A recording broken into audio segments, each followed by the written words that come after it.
Le Point Bourse vous est présenté par Bourse Direct.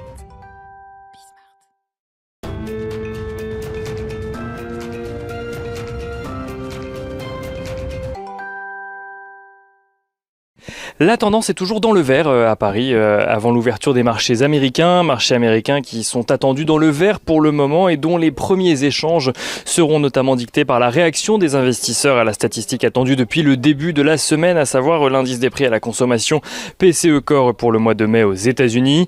En attendant, les investisseurs ont pu se focaliser sur plusieurs statistiques en France et en zone euro. En France, dont les investisseurs ont pris connaissance ce matin des prix à la consommation qui font ressortir une inflation qui progresse à 1,4% sur le mois de mai sur un an contre 1,2% au mois d'avril.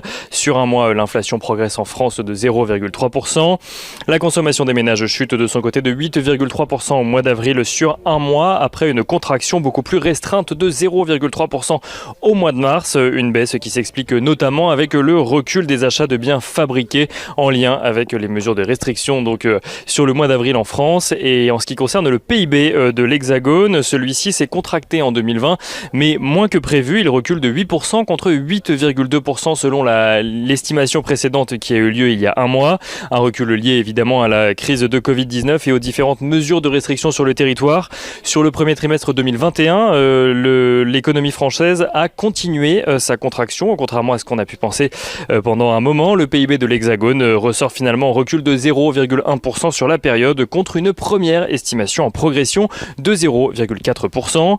Et en zone euro, on note que la confiance des consommateurs ressort à moins 5,1 points au mois de mai après moins 8,1 points au mois d'avril, un niveau que l'indice n'avait pas atteint depuis octobre 2018 grâce à la réouverture progressive de l'économie et à l'accélération du rythme des vaccinations. Du côté des valeurs que les investisseurs pourront suivre à Wall Street cet après-midi, on note que Salesforce relève ses prévisions de chiffre d'affaires et de bénéfices pour l'ensemble de son exercice 2021 à la suite de la publication d'un chiffre d'affaires trimestriel meilleur que prévu.